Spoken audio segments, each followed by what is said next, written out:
the last session, and that's going Thank to you very be much. Thank you very much. thank you from our one of the elite professionals, and it's both the speaker and the host is from the elite community. As you all know, that it's going to be about how AI will transform supply chain. So I get back to my opening statement.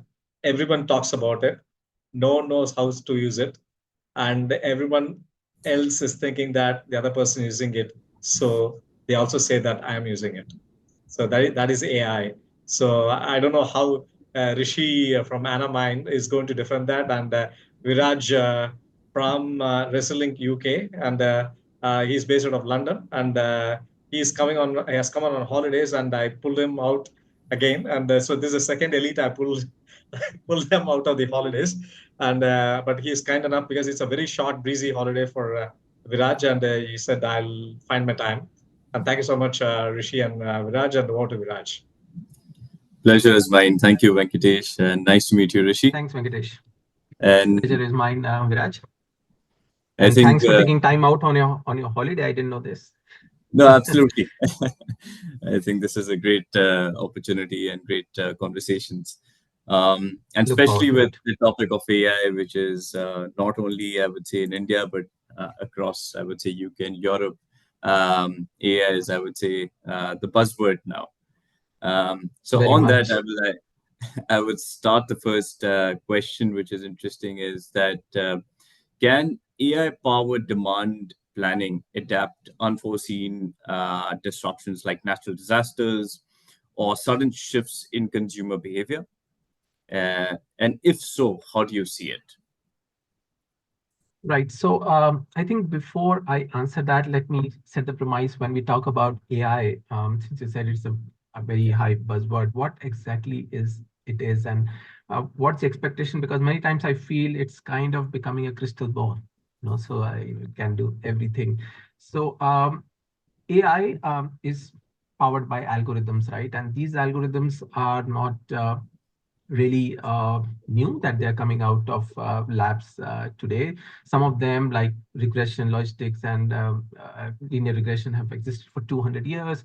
I think the last one, XGBoost, came 2014. So they have been there. But what has changed now, or is changing continuously, is the computational power, the ability for businesses to use these algorithms for various purposes, the prediction being one of them. So that's what is changing now. Uh, so what it does for us is that it has ability to compute large amount of data very, very quickly. And it can also analyze complex relationships for us very, very quickly, right? Which was not possible earlier. So these algorithms are becoming more business useful now. Right. So in terms of natural disasters, some of them, yes, because the governments also use that. Some of them, like hurricanes and cyclones, these can be predicted with the patterns, and AI can do that. The question in terms of supply chain would be to how it is useful as to us if you can predict the natural disasters. So what? I think the answer lies in building the resilience of supply chain, right? So if you are going to be impacted and your customers are going to be impacted, um, if you know that in advance, how you're going to use it. And the best and the most inspiring case that comes to my mind is of Walmart, right? And they use demand planning in a probably most inspiring way for all of us, and including AI. And I think a few years back, it was Hurricane Matthew, or if not Katrina, in the East Coast in the US. And they have their own weather prediction department as well, and also the Met. And what they did was they could predict that it's coming and when it's going to hit what part of the coast. They use the data to know what do customers buy when such an event happens, right? Like what we call panic buying. And they ensure that the stores are filled in advance of those. They also ensure that there are additional manpower available. And they also had more volunteers for their call centers, and they just ensured that they were ready. So they could predict it, and so did the Met department. But what they did after prediction is important for their supply chain, right? And they had the ability to move the materials forward, after knowing that prediction. And I think that's important to have that capability. So that's how it can help companies. So it's not only from the social obligation perspective, but also from the business perspective, that your customers know that even worst of scenarios like natural disasters, Walmart will have what I need. So and they would be ready. We saw similar thing in COVID. We know that there was panic buying. All of us went and bought things in hordes, including toilet papers and sanitizers. And I think this was an event that most companies were not prepared with.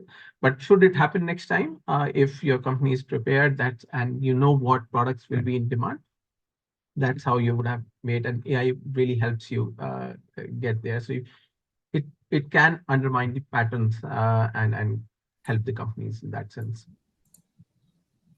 It's quite interesting how AI can help actually build a bit of supply chain resilience. So, yeah, both from, I would say, demand side and also from the supply side, as you were mentioning, the continuity of supply and Yeah, planning from that absolutely. aspect. Absolutely. So, yes, you wanted to add something? Yeah, and I was just going to add that from the supply perspective, and we see that during the COVID time, again, there was an issue with chip shortage. The Malacca Strait in the Singapore, Malaysia region was kind of blocked. Now we see this situation in Suez Canal that is blocked. So and in absence of AI, it's more reactive, right? Yeah. But what AI can do, it can make you more proactive. It can give you options. What are your supplier options? What are your raw material options? How you can move things, right? So we know there's a lot of talk about things moving through Cape of Good Hope. Now, if Suez is blocked for a longer time, so that has cost implications, things like that. So how are you going to digest all that information? How are you going to process that information quickly? So that's what AI helps you do that. Thank you for such a, I would say, concrete answer on that. And since now we understand the importance of AI, the other, I would say, question would be how important is human expertise in the future of AI-powered demand planning? Well, in human importance, if we are expecting that it will all run on its own, I think that would be a mistake. We should lay importance to the word artificial there. It is intelligence, but it is still artificial, right? Which means that it is prone to garbage in, garbage out. So if you're not going to monitor it, and if you're not going to clean your data, if you're not going to supply data that's going to churn out an information that's actionable, then AI is not going to be your friend. I know it's probably lead to some decisions which is not useful to you. Just to give you an example, again, from the COVID times, we know that a lockdown happened around March to May time, approximately, right? In 2020 and 2021, lockdown 1 and 2. And so if we were to predict the demand in 2022, most companies would have algorithms giving very low demand in that period, right? Because now the seasonality algorithm says that you're probably not selling at that time, right? So if you're going to just leave it to the algorithm without cleaning it and without letting them know that it was an offline one-off event, then it's not going to work. So human intervention is extremely important. You need to understand the algorithms. You need to be able to monitor them and constantly change if required, right? So it really helps you do the computation part, but the monitoring part is still left to the humans. So absolutely important. Yep, absolutely. I think, as you rightly said, that AI is not a magic button. It doesn't solve, I would Yeah. say, data is as much important than human intervention. So, on that context, how would you say that the type of resources or what resources or support would be helpful for companies considering in adopting AI in demand planning? Right. So I think this is the most important for companies who are planning to walk that path. The education and the training of the resources in understanding the advanced algorithms. I'm not saying that you become every demand planner becomes a data scientist, but just a business understanding of these algorithms, right? Not the mathematical depth of it, but what these algorithms are doing, when should be, which one should be used when, and the application of that for your products, and your geography, right? What would work? So the preparation of the team is very, very important before you onboard advanced algorithms, because it's going to churn out. But as your last question was, the human element of judgment is very, very important, and the team should be ready. Otherwise, if you're just hands off and you say that machine will run my planning now and hence my business, then it's a bit of a risky path. So the training in the AI is important. At least the business training in AI is very, very important from the uh, uh, training perspective. Absolutely. And I think we have seen this even, I would say, in a lot of organizations, being mature organizations. When you do adopt AI technologies, I think the people processes, if that's not in place and the people are not trained, then the best of technologies, you won't be able to get the outcome which you're looking at. So, rightly said. Absolutely. Um, so when we say that we can leverage AI, how can AI be leveraged to integrate demand planning with other areas of supply chain, such as inventory management and production planning? And I know you have somewhat um, answered to some extent, but yeah, on a broader note, how would you see this? Yeah. So say in demand planning, what it is changing is that ability to process a large data and respond very, very quickly. For example, what we used to call demand sensing. You are processing real time, say, POS data for a retail company, and trying to see the shift in patterns of the consumer buying. You could also be trying to merge the structured data, which is your own sales history, with the unstructured data, which is the consumer feedbacks, the social media posts, your blogs, your reviews, say on sites like Amazon, and bring it to see whether your products demand pattern is changing, or what are the issues with the product.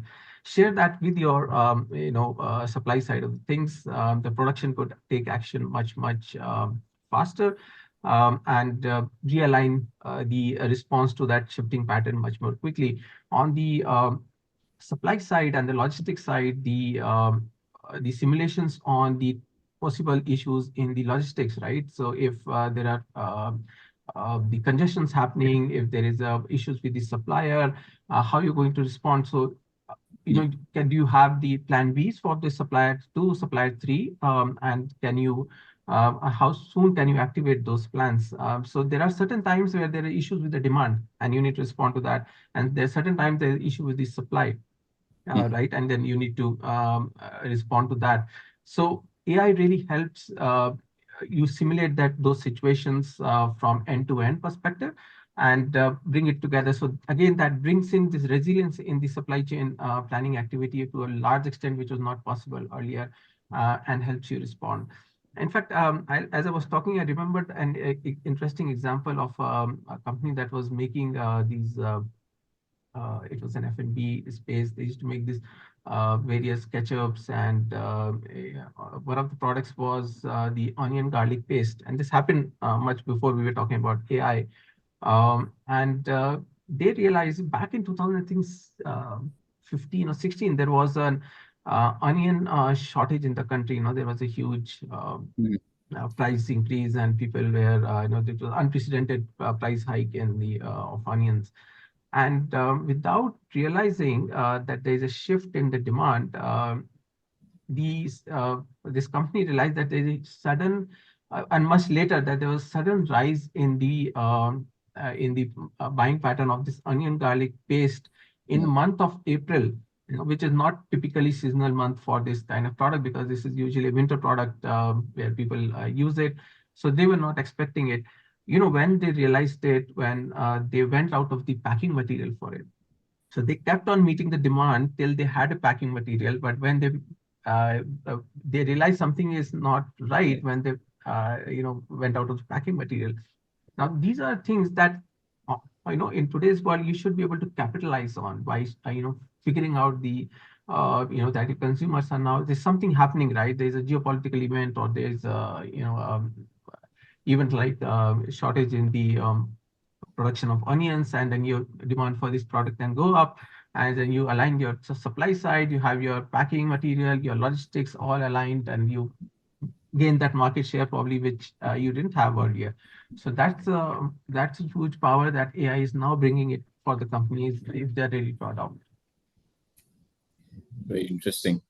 And do you see that in terms of leveraging, continuing to this question of AI and technology, that do organizations, based on experience, still have silos in terms of the ERP and data architecture, or do you think there can be some level of integration to utilize each function? Well, unless you are Walmart, IKEA, I think that is some way of. So I think AI is there, but as much as we see around, there is still a gap till most companies adopt AI, except for the machine learning algorithms that most of our systems have it. I think most systems have today. So if you are having demand planning solutions, they would have a machine learning algorithm. But if you talk about complete AI in supply chain planning end to end, as we were talking, that is some time away because the data structure is still not there. The ERP, the data lakes, the data architectures are still, there's a lot of gaps for it to be aligned. Most companies are still not confident about their data. There's a lot of work happening offline in terms of cleaning the data, in terms of being able to use it. And that's a big roadblock, I would say, at this point. But I think usually that it is a journey. So as we see the carrot of AI, most companies would bridge those gaps and get there. So technology is ready. It's now a catch-up game for the companies to be able to get there. Got it. And just on the challenges that you were addressing, so what are the biggest challenges that businesses face currently in accurately predicting demand? I would say it's the data itself, right? I mean, most companies do not have the enough data. So we get asked a lot, we want an AI solution. So now for AI is not going to create the data for you, right? So it can process the data for you and give you the prediction, but the data has to be there, and that's a big gap. So even in, I won't say the unstructured data, which can be supplied to you from these large marketplaces like Amazon and Google and stuff, but the structured data, which is your own, the cleaned up data, that's the big problem. Is still from your last question, the architecture of IT, the ERPs, that is a big problem area still, right? So, for example, most companies are not even confident of a live connection with their ERP to for demand forecasting. It has to be done outside because data isn't clean. So that needs to be fixed. Still, I think that's a number one step. As I said, unless that happens, it's garbage in, garbage out. So technology is ready, but are we able to use it? We are still a couple of steps away after doing some hard work on our data, and then we should be able to leverage it much better.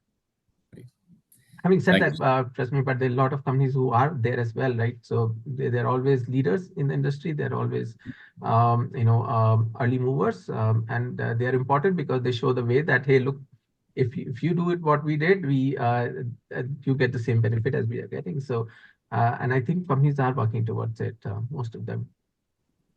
Oops. Thank you so much, Rishi.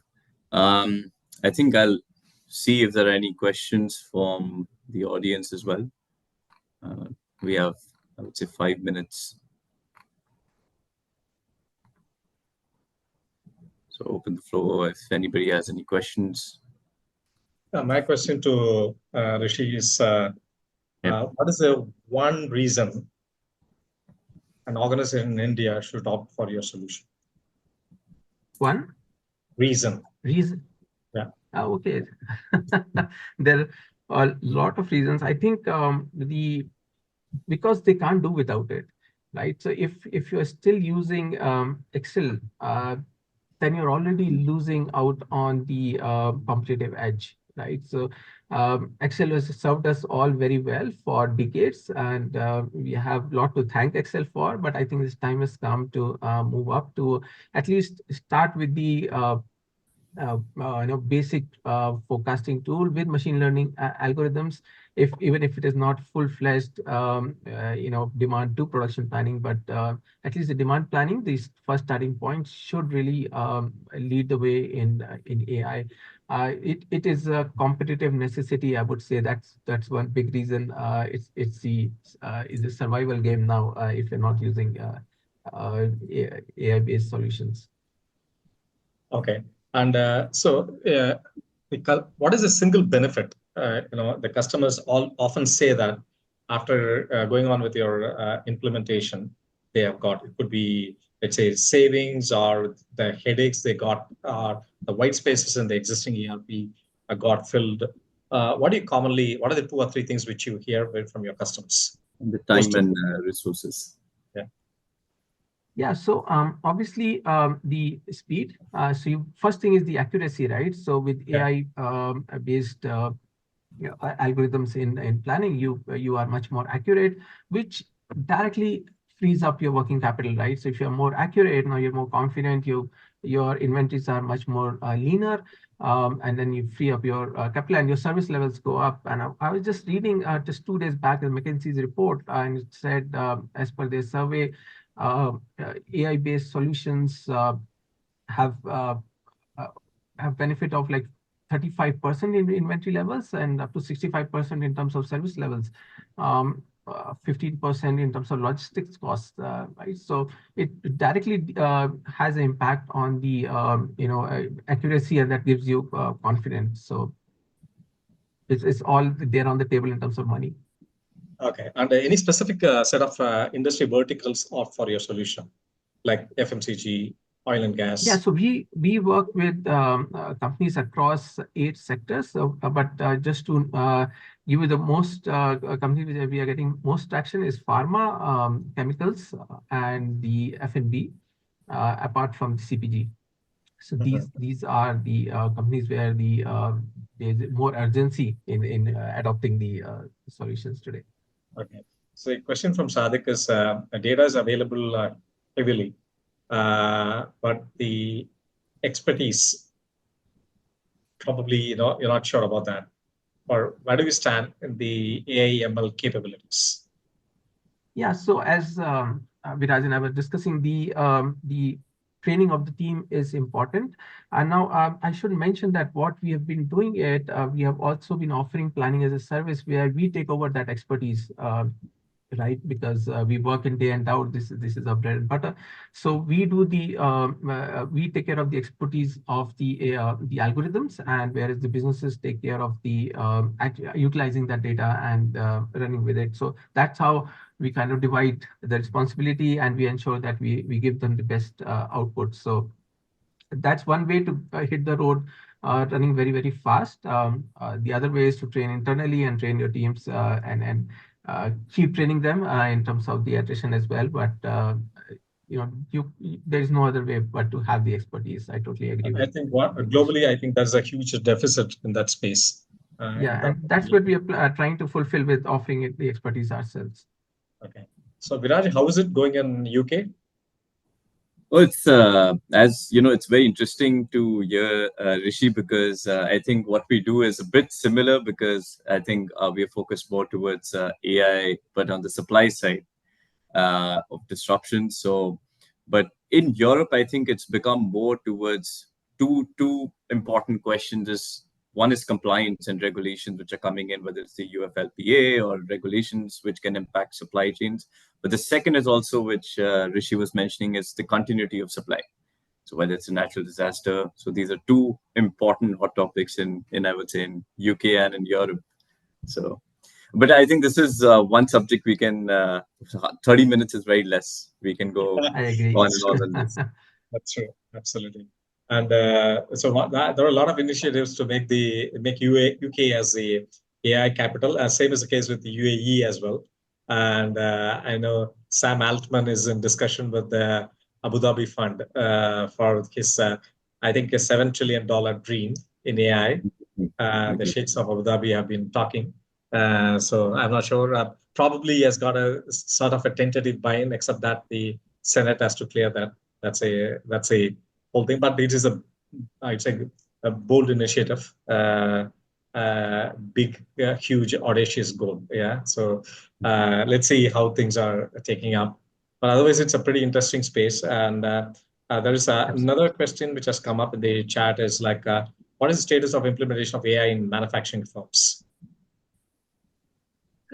As far as supply chain planning is concerned, where we work, all the sectors I mentioned, they are all manufacturing sectors. Yeah. So of course, that is where the implementation is highest, I would say. So all the consumer product manufacturing companies where the volume of data is huge, you're dealing with consumer products, whether you're in pharma or in the chemical space or F&B, the huge volumes, huge point of sales touch points.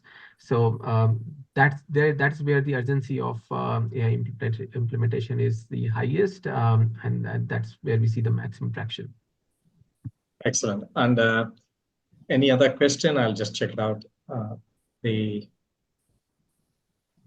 I think my best takeaway, Rishi, was artificial intelligence has the word artificial. So we should be cognizant of that fact while we do our supply chain.